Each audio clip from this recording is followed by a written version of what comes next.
है कि बाबूलाल मरांडी जी की बात मैं इसीलिए नहीं बोलूँगा। कल वो कुछ और बोलते थे, आज कुछ और बोल रहे हैं कि एक तो आप कल के तारीख में आप बोलते थे कि आदिवासी हिंदू नहीं है, और आज की तारीख में आप ये लाइन बोल दें कि सरनाक कोड गलत है।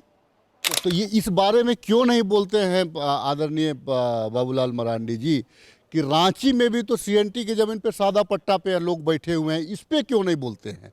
वे कहाँ जाएंगे? वो भी तो कानूनन गलत है ना। आप वो चुनावी आपका रणनीति था कि आप हिंदू को प्लोराइज करने के लिए और मुसलमान से अलग करने के लिए आपने इस वर्ड का इस्तेमाल किया।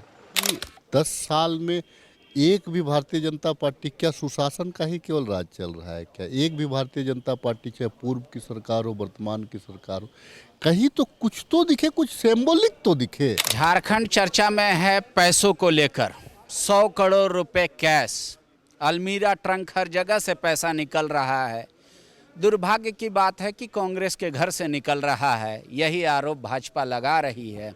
हमारे साथ कांग्रेस के विधायक हैं।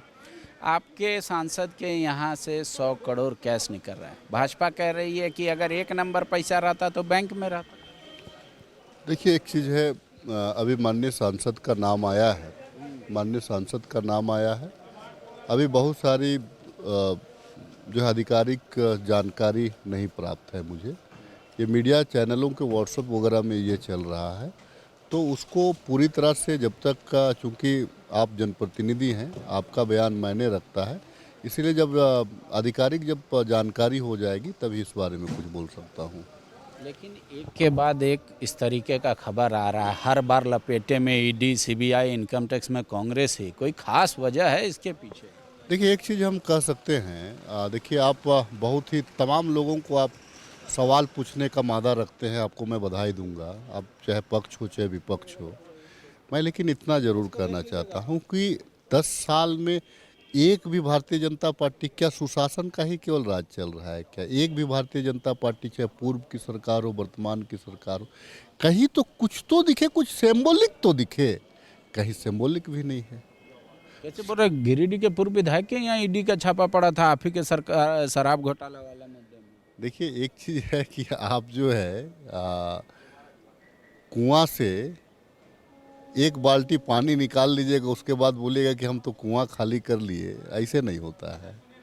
आपको उसके लिए कुआं की गहराई को भी नापना होगा, तमाम चीज़ों को। देखिए, सत्ता आती है जाती है, निश्चित तौर से आती है जाती है, लेकिन एक चीज़ है कि नियम, कायदे, कानून तमाम लोगों के लिए इक्वल ठीक है। संसद में अब ये चर्चा हो रही है, कश्मीर का मुद्दा छेड़ा था कि पीओके कांग्रेस की देन है। करे कश्मीर में इसका हालात। आप क्या करते? अभी तो देश बंटवारा हो गया, आप क्या करते? उस टाइम में क्या था? आप चूंकि आंदोलन में भी नहीं थे, आप स्वतंत्रता से सेनानी का नाम में आपका लिस्ट नहीं था, आप क्या करते? मुझे ये बता। कांग्रेस के मतलब पंडित जवाहरलाल नेहरू पे आरोप लगा रही है भाजपा जिस तरीके से सदन में, कि भाई उन्हीं की वजह से ये हालात हैं।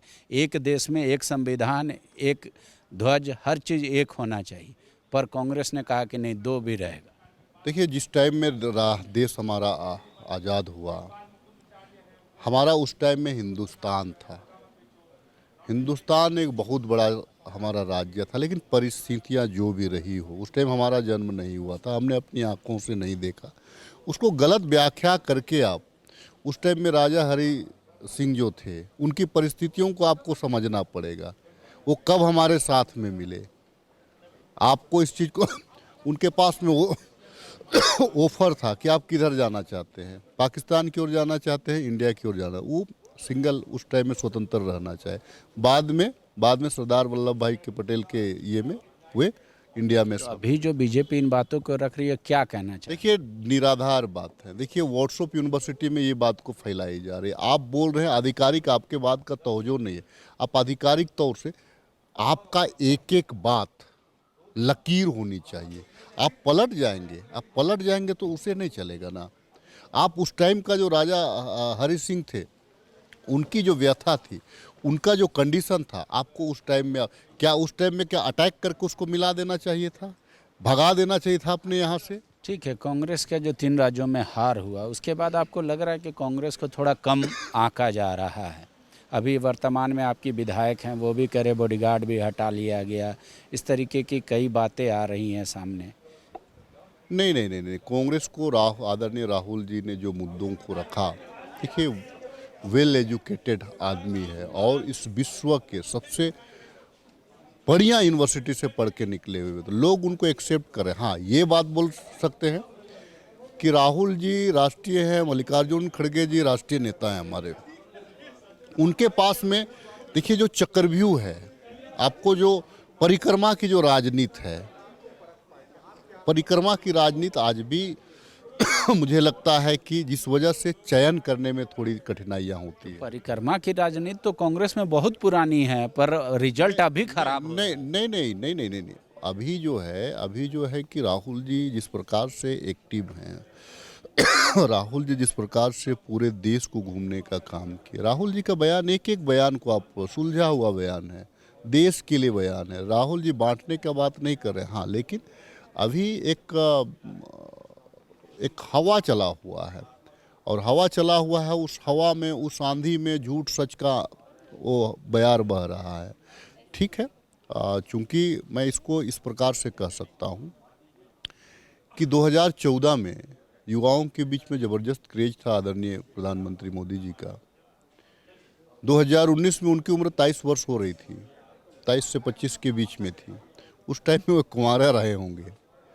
2024 तक में उनकी उम्र 30 वर्ष के आसपास होने जा रही है। अभी वो शादी ब्याह कर रहे होंगे, अभी बेरोजगार होंगे, अभी नौकरी नहीं है।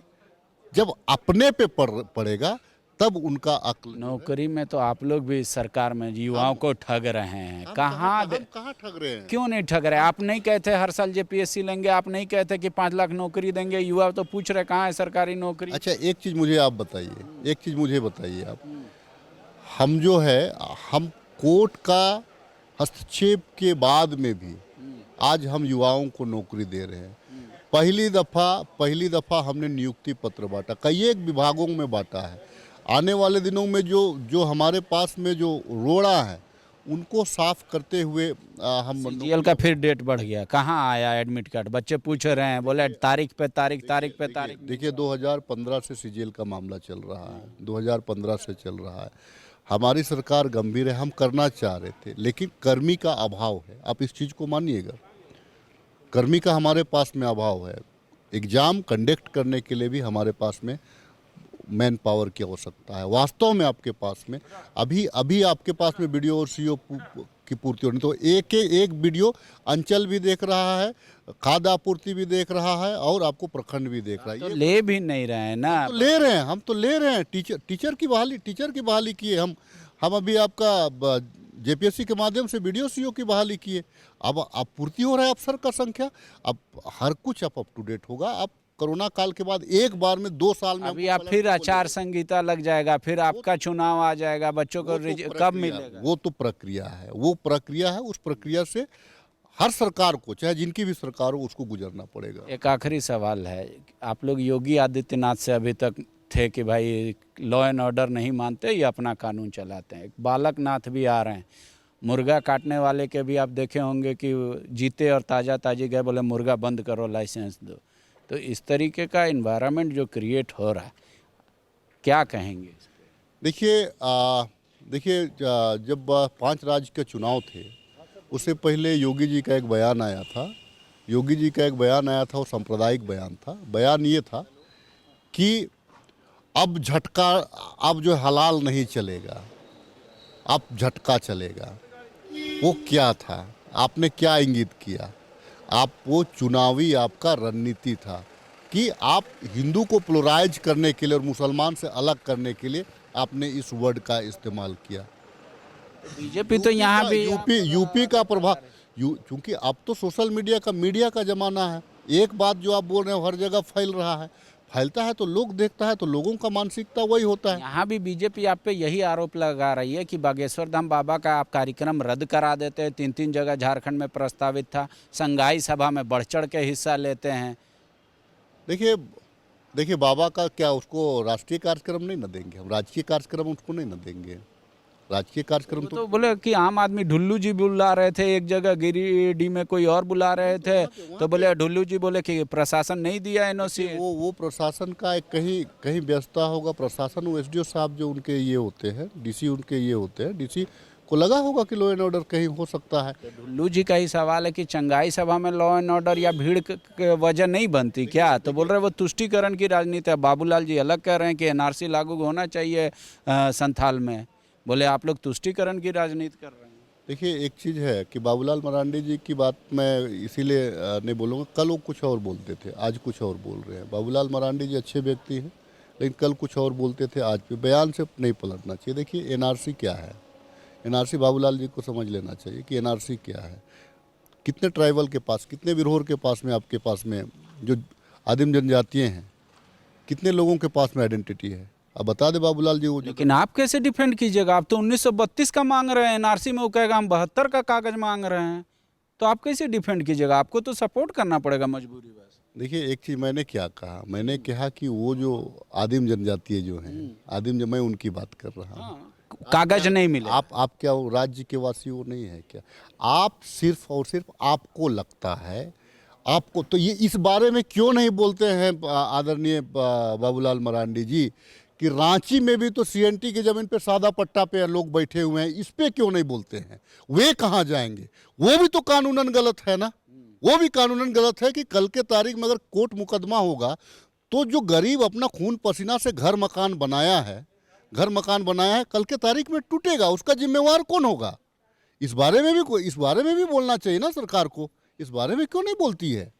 देखिए, सिर्फ आप तुष्टीकरण और सिर्फ आप जो है प्लुराइज करने के लिए आप बोलते हैं। एचएससी के बारे आप लोग कुछ नहीं बोलते हैं। एचएससी इतना बड़ा हमारा संस्था, आप बोलते हैं स्टेट गवर्नमेंट पाल कर। स्टेट गवर्नमेंट का वो चीज़ है कि ज़मीन हमारी है, हमारे क्षेत्र में लोग हमारे हैं, लेकिन संसाधन तो है आपको केंद्र की है। आप इसके बारे में कभी कुछ नहीं बोलते हैं। इसके बारे में भी बोलिए। अगर आप बाबूलाल मरांडी जी 2 लाइन बोल दे कि एक तो आप कल के तारीख में आप बोलते थे कि आदिवासी हिंदू नहीं है, और आज के तारीख में आप ये लाइन बोल दे कि सरनाक कोड गलत है। आप ये लाइन भी बोल दें, आप इस बारे में नहीं बोलेंगे। अच्छी बात है अच्छी बात है कि मुद्दों की लड़ाई होनी चाहिए। बहुत सुलझे हुए नेता हैं, प्रथम मुख्यमंत्री भी हैं हमारे, लेकिन देश को धर्म जात के बल पर नहीं बांट सकते हैं। देखिए, आज के तारीख में जो भी भाजपा में जा रहा है सब शुद्ध हो जा रहा है। इसीलिए मैं इस बात को कहना चाह रहा हूं कि जब आदरणीय बाबूलाल मरांडी जी इस राज्य के प्रथम मुख्यमंत्री थे, यही ना डोमिसाइल हुआ, किनके पीरियड में हुआ डोमिसाइल? आज उसका जवाब क्यों नहीं दे रहे हैं? उनका जवाब भी देना। The follow-up.in. Like, share, and subscribe.